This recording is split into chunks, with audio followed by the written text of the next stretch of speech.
Hello guys, എല്ലാവർക്കും നമസ്കാരം. Shanu's ADR വ്ളോഗ്സിലേക്ക് എല്ലാവർക്കും സ്വാഗതം. ഞാൻ എൻ്റെ യൂട്യൂബ് ചാനലിൻ്റെ ആദ്യത്തെ വീഡിയോ ഇന്ന് ചെയ്യാൻ പോവുകയാണ്. നിങ്ങൾ ഈ വീഡിയോ ഇഷ്ടപ്പെടുകയാണെങ്കിൽ ഉറപ്പായിട്ട് നിങ്ങൾ എൻ്റെ ചാനൽ സബ്സ്ക്രൈബ് ചെയ്യണം, ലൈക്ക് ചെയ്യണം, ഷെയർ ചെയ്യണം, കമൻറ്റ് ചെയ്യണം. എന്തായാലും നമുക്ക് വീഡിയോയിലേക്ക് പോകാം.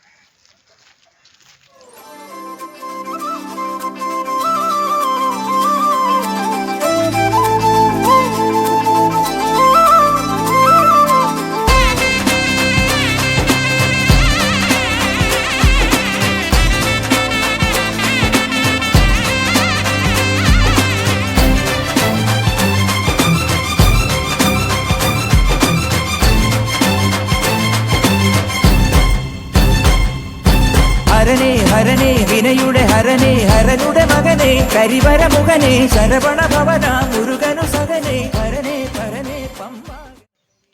ഹലോ, എല്ലാവർക്കും നമസ്കാരം. ഇന്ന് നമ്മൾ വന്നിരിക്കുന്നത് അയ്യപ്പൻപാറ മാർത്താണ്ഡപുരം ശ്രീ ധർമ്മശാസ്ത്ര ക്ഷേത്രത്തിലാണ് വന്നിരിക്കുന്നത്. ഇവിടുത്തെ വിശേഷങ്ങൾ നിങ്ങളോട് പങ്കുവെക്കുന്നതിന് വേണ്ടിയാണ് ഇന്നിവിടെ വന്നിരിക്കുന്നത്. കാരണം ഈ ക്ഷേത്രത്തെക്കുറിച്ച് പറയുകയാണെങ്കിൽ ഏകദേശം 400 വർഷം പഴക്കമുള്ള ക്ഷേത്രമാണ്.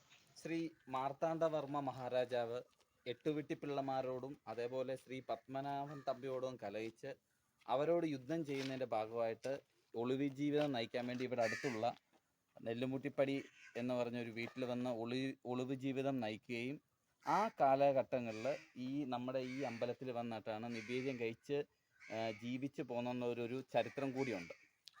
അതുകൂടാതെ തന്നെ പണ്ട് ശബരിമലയിൽ പോകാൻ പറ്റാത്ത ഭക്തജനങ്ങൾ കെട്ടുമുറുക്കി ഈ അമ്പലത്തിൽ വന്നാണ് തൊഴുതിട്ടുള്ളതെന്നുള്ള ഒരു ചരിത്രം കൂടിയുണ്ട്. കാരണം എന്ന് വെച്ചാൽ പണ്ട് കാലഘട്ടങ്ങളിൽ ഈ വണ്ടി സൗകര്യങ്ങളും അതേപോലെ ഭയങ്കര വനവും കാടുകളും ഒക്കെ ഉള്ള സമയമായിരുന്നു പണ്ടുള്ള കാലഘട്ടം. ആ സമയത്ത് സ്ത്രീജനങ്ങൾക്കൊന്നും ചിലർക്കൊന്നും പോകാൻ പറ്റത്തില്ലായിരുന്നു. അപ്പോൾ അങ്ങനെയുള്ളവരെ കെട്ടുമുറുക്കി ഈ ശബരിമലയിൽ പോകുന്നതിന് പകരം ഇവിടെ വന്നായിരുന്നു പ്രാർത്ഥിച്ച് ഇരുന്നത്. നോവിന്റെ വേനലോ കനലാടുന്ന വേളയിൽ അൻപോടെ പെയ്യനേ നിൻ കാരുണ്യമാരി സ്വാമി.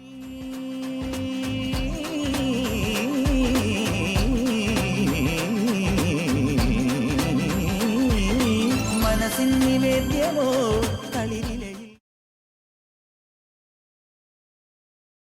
പിന്നീട് ശ്രീ മാർത്താണ്ഡ മഹാരാജാവിന് അധികാരം കിട്ടിയതിന് ശേഷം ഈ ക്ഷേത്രത്തിന് ആവശ്യമായ സ്വത്തുവകകൾ നൽകിയെന്നാണ് പഴമക്കാർ പറയുന്നത്. ഹരനേ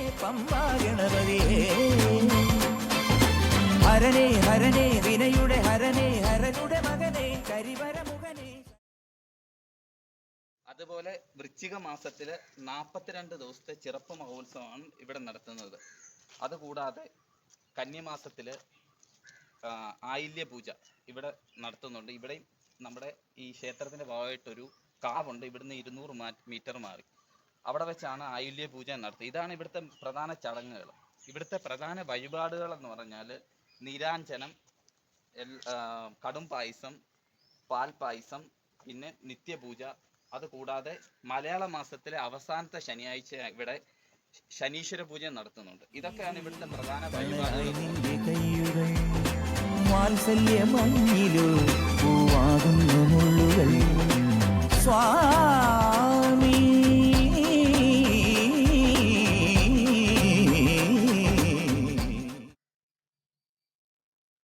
ഇതിന്റെ ഭാഗമായിട്ട് ഒരു മനോഹരമായ ഒരു കാവ് സ്ഥിതിയുണ്ട്. ഇവിടുന്ന് 200 മീറ്റർ മാറി പടിഞ്ഞാറ് ഭാഗത്തായിട്ട് ആ കാവ്. നമുക്ക് എന്തായാലും ആ കാവിൽ പോയി അവിടുത്തെ കുറെ കാഴ്ചകളിലൂടെ നമുക്ക് നിങ്ങളെ കാണിക്കാം. ഓക്കെ.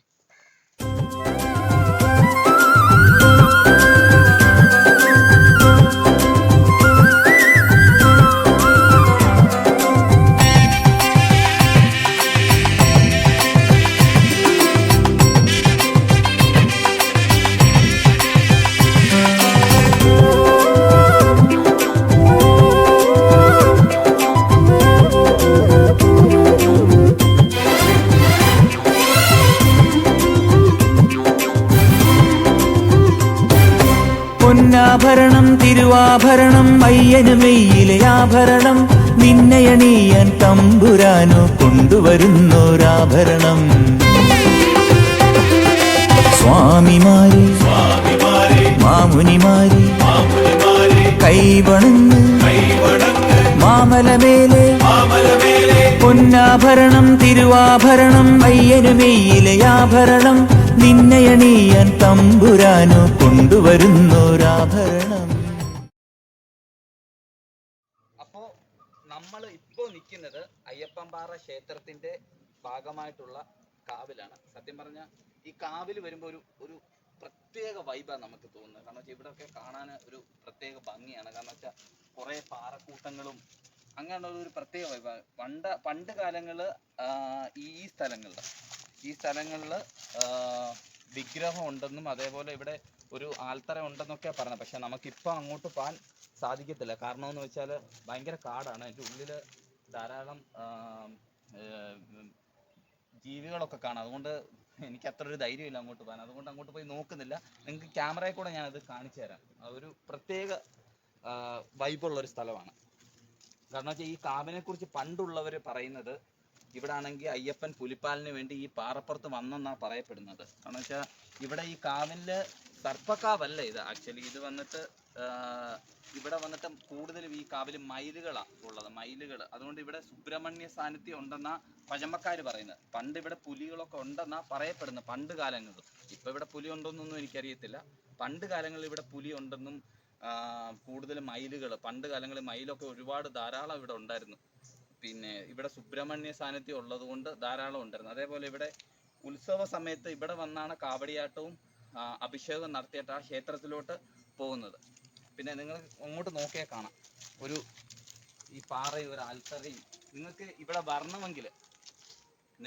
വരണമെങ്കിൽ അടൂരിൽ നിന്ന് വരുമ്പോൾ നെല്ലുമൂട്ടിപ്പടി എന്ന് പറയുന്ന സ്ഥലമുണ്ട്. അവിടുന്ന് ഏതാണ്ട് ഒരു 1 കിലോമീറ്റർ യാത്ര ചെയ്ത് നിങ്ങൾക്ക് അമ്പലത്തിലെത്താൻ കഴിയും. അതിൻ്റെ പടിഞ്ഞാറ് മാറി 200 മീറ്റർ മാറിയാണ് ഈ കാവ് സ്ഥിതി ചെയ്യുന്നത്. അപ്പോൾ ഇവിടെ വന്ന് നിങ്ങൾക്ക് അത്യാവശ്യം ആർക്ക് വേണേലും ഇവിടെ വരാം, പ്രശ്നമൊന്നുമില്ല. വരുമ്പോൾ കുറച്ച് കാട് പിടിച്ച പോലെ കിടക്കുന്നത്. എങ്കിലും ഒരു പ്രത്യേക ഇവിടെ കാരണം വെച്ചാൽ നമ്മൾ ഉച്ചയ്ക്കൊക്കെ വരുവാണെങ്കിൽ നമുക്ക് AC ഇട്ട പോലെ ഇരിക്കും. അത്രയ്ക്കൊരു വൈബാണ് കാണാനൊക്കെ. കാരണം വെച്ചാൽ നിങ്ങൾക്ക് ഇത് ഇങ്ങോട്ട് വരുമ്പോൾ കാണാൻ പറ്റും. പ്രത്യേക ഒരു വൈബുള്ള സ്ഥലമാണ്. ഒരു വൈബ് എന്ന് പറഞ്ഞാൽ കാട് പിടിച്ച് കിടക്കും. അത്രയ്ക്കൊരു വൈബ്.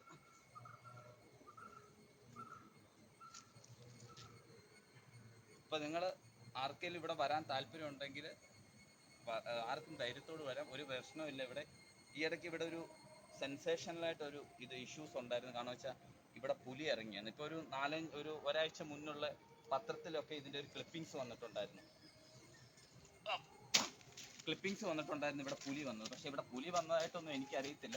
പക്ഷെ അഥവാ അങ്ങനെ കണ്ടിട്ടുണ്ടെങ്കിലും ഇപ്പം മകരവിളക്ക് സമയമല്ലേ. കാരണം വെച്ചാൽ അയ്യപ്പൻ്റെ അനുഗ്രഹം കൊണ്ടായിരിക്കും ചിലപ്പോൾ ഇവിടെ വന്നിട്ടുള്ളത്.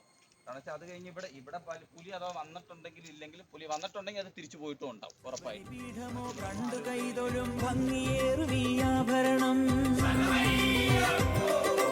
മകരവിളക്കൊളി കാണുന്നേ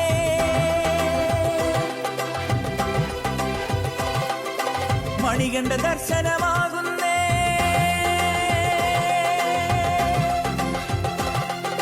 ശരണഘോഷലയമുയരുന്നേ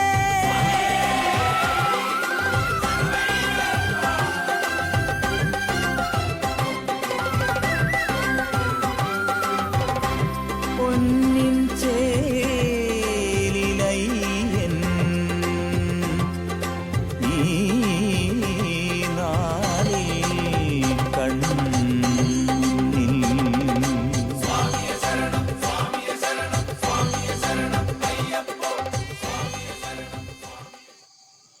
അതേപോലെ തന്നെ പുതിയ ഭരണസമിതി അധികാരം ഏറ്റതിന് ശേഷം ഇത് ഓൾമോസ്റ്റ് ഒരു 400 വർഷം പഴക്കമുള്ള അമ്പലം. അതുകൊണ്ട് പുതിയ ഭരണസമിതി അധികാരം ഏറ്റതിന് ശേഷം ഇതിൻ്റെ പുനരുദ്ധാരണ പ്രവർത്തനങ്ങളായിട്ട് അവർ മുന്നോട്ട് പോയായിരുന്നു.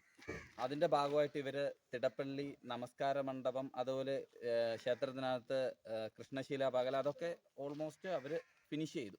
അത് കഴിഞ്ഞതിന് ശേഷം നാലമ്പലം പണിയുന്നതിന് ഭാഗമായിട്ട് അതിൻ്റെ പ്രവർത്തനങ്ങൾ അവർ തുടങ്ങി വെച്ചു. പിന്നെ ക്ഷേത്രത്തിന് കുറച്ച് സാമ്പത്തിക ബുദ്ധിമുട്ട് കാരണം ഇപ്പം പണി കുറച്ച് മന്ദഗതിയിലാണ് പോയിക്കൊണ്ടിരിക്കുന്നത്.